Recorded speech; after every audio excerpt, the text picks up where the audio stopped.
I finally got round to watching Firefly. Let's talk about that. Welcome to SciTrek, your sci-fi TV and movie channel.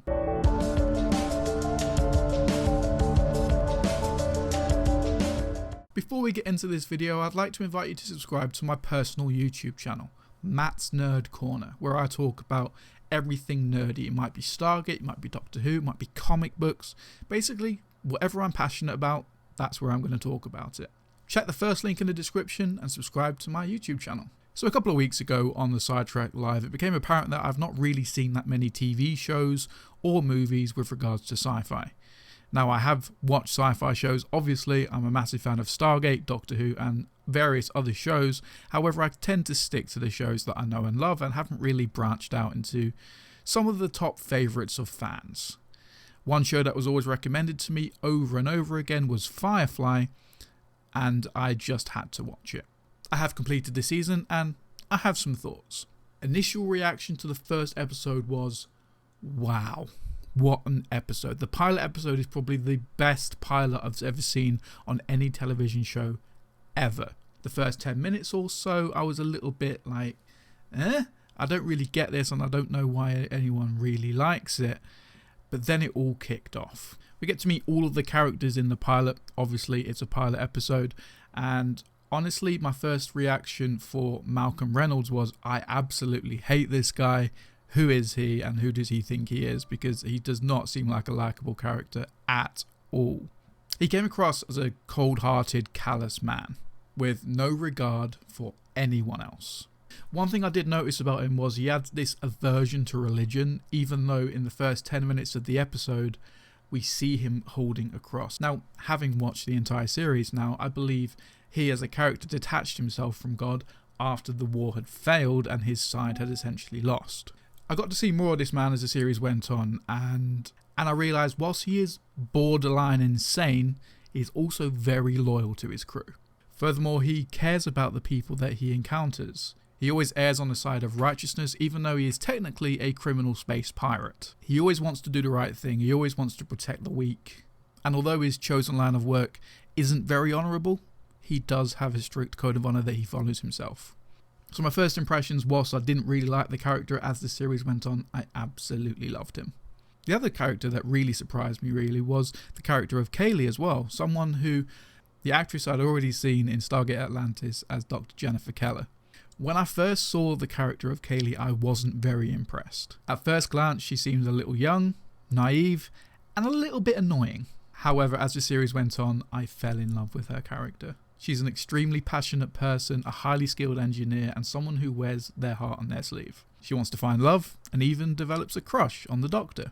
However, she isn't afraid to speak her mind, specifically around the areas of feeling inadequate and underappreciated. She knows her worth. She knows what she has to offer, and although she wants to find love, she's not going to take crap from any man. I absolutely love Kaylee now. She's easily one of my favourite characters. Let's talk about Shepard. This character is surrounded in mystery, and I haven't seen Serenity yet, but we don't really get to know that much about him. There's a lot of mystery surrounding this guy. He claims to be a holy man, a man of God, a shepherd, but seems to have an unusual amount of knowledge surrounding weaponry, the types of weapons, bullets, things like that, and also he's a really good fighter. Now that's not something you would really attribute to a man of God. Something that became apparent during the series as well was he also seemed to have a past with the Alliance, having quite a high status with them. In the 5th episode, he gets wounded and Malcolm has to basically take him to an Alliance hospital. He's turned away at first, but as soon as Shepard's identity card gets shown, he's let straight through.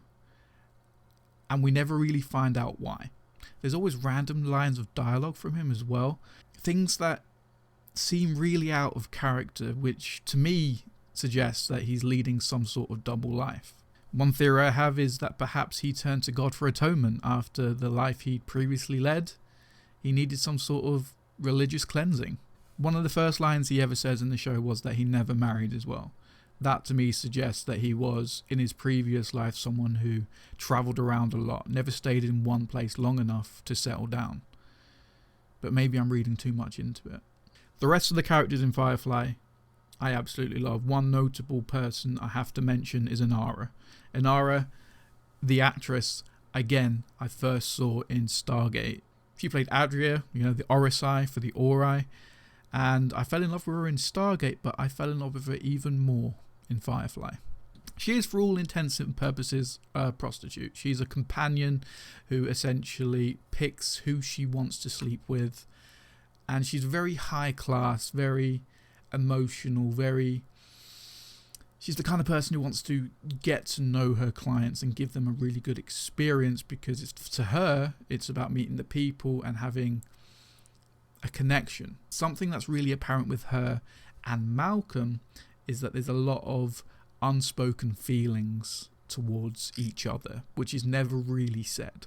The second to last episode, they go to a planet which is essentially a prostitute brothel. I'm not going to say the W word because we might get demonetized, but it's essentially one of those places where lots of women of that nature congregate, and Malcolm ends up sleeping with the head lady. But she ends up ultimately dying, and Malcolm realizes he wants to share his feelings for Inara, who doesn't really give him chance to express his feelings. In fact, she says that she's going to leave Serenity. Now, you can see the heartbreak in his eyes when this happens, but I genuinely believe that them two, if the show had went on, would have eventually got together. Maybe they do in the movie, I don't know, I've not seen it yet. I can't find it anywhere, but I will find it and I will watch it. There are loads more characters in this show that I could talk about. We have Simon and River and Zoe and Wash and even Jane. Jane is one of those characters, oh my god. I hated him when I first met him. Then I started to kind of like him, and then I hated him all over again, and then at the end I kind of liked him. He's just he was a roller coaster of a character to get my head around, because he always wanted to double cross the captain. He always wanted to get money. That was his pure motivation. In the episode Janestown, when all of the people thought he was a hero because he accidentally dropped the money out, you kind of saw a side of him that was like, yeah, I kind of want to be the hero. And then he turned very, very quickly at the end, and he even tried to double cross the captain once more after that. He's a very complicated character and someone who I really, really struggled to like. But there were moments in the show where I really liked him, but mostly I absolutely hated him. Let's talk about River. Now, River is a very interesting character and probably the main character of the show. You can probably argue that a lot of the stories are centered around her. She's a very intelligent woman. She was essentially a genius growing up, and she was taken by the Alliance and experimented on, and now she can just feel every emotion because they took something out of her brain. But she can also seem to control the shit with her mind. That was something that was weird. But she can also seem to predict the future. She can just tell things about people without ever actually talking to them, which is really, really cool and interesting. I love that in science fiction. There's always that character who has these special abilities, and you never really know why. We don't know why specifically in Firefly because the show was cancelled, but I would love if they rebooted or renewed to explore that character more in depth, because that is such an interesting character to me. I love those kinds of characters. Let's talk about Kaylee and Simon. I mentioned when I was talking about Kaylee that she doesn't take crap from any man who doesn't appreciate her, and there was a lot of will they get together, won't they get together? And although they definitely both had a crush on each other, the kind of things Simon was coming out with really didn't sit well with Kaylee, and she wasn't afraid to just say, look, you don't appreciate me, you only want me because I'm the only one here, that's basically what you're saying to me. And she didn't take any crap from him. I genuinely believe that they will get together. If the show was ever to continue or they rebooted or whatever, they would get together because they would make a really good pair. He is a very awkward man.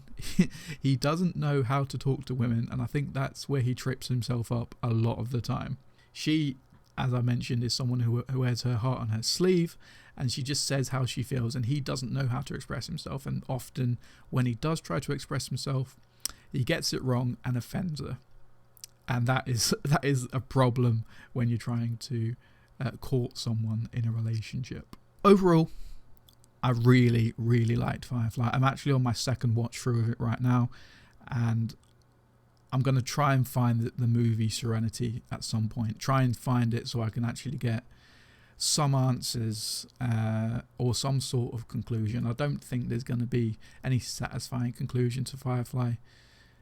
I really hope at some point they renew or reboot or whatever it is they decide to do, because this show has been off the air for 20 years and I've only just got round to watching it, but I already want more. I can't imagine how it's been for everyone else who watched it 20 years ago and has been pining for this show ever since. The next show I'm going to watch is Babylon 5, as has been recommended to me so many times. And I know there's more than one season of that, so I'm very, very excited. But do you have any other recommendations for television shows? Let me know in the comment section down below. Whilst you're down there, hit like and subscribe and press the bell notification so you don't miss a single video. Thank you so much for watching. My name is Matt, and I'll see you next time.